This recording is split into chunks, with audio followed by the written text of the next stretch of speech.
Hello, my name is Ed Hawks, and this is the 17th edition of the show Listen Up Illinois, where we spotlight local Urbana-Champaign musicians. And today I'm pleased to have as my guest Michael Kammin, playing the fingerpick style guitar. Um, Michael, I guess I can start out with a question. Maybe how did you get interested in playing the guitar? Interested in music?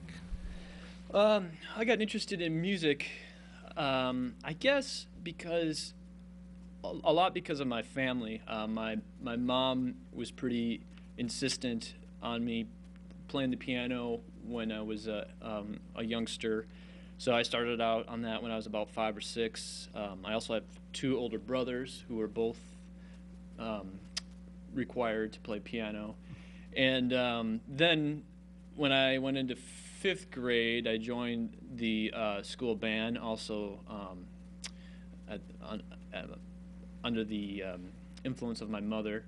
I played the alto saxophone, and I also played in a lot of, or I sang in a lot of choirs growing up in school and things like that.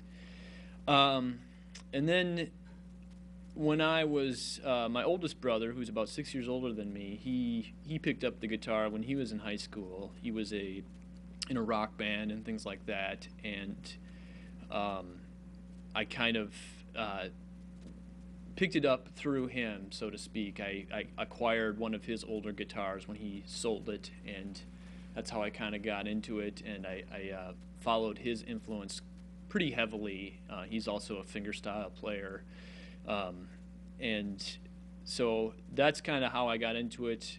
Some of the other instruments that I played, I've kind of given up. You know, I don't play piano anymore. I don't play saxophone anymore. I just kind of found that guitar was where I liked to be, so to speak. It sort of chose me, I guess. And that's kind of how it is.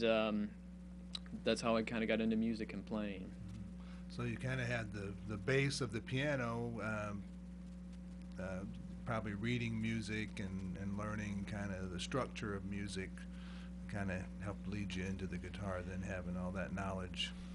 Very much so, very much so. The piano being the first instrument that I learned, I think was a big key. Even though I don't play it really anymore, it's probably the best instrument for a young person to learn first, because everything is visual, everything is kind of laid out right in front of you. There's sort of a percussive element, a rhythmic element to it as well. So it's a very good instrument to learn as your first instrument. Right. So all you young people out there, That's right. who are trying That's to, right. practice that piano. You may not like it, but try to stick with it. That's right.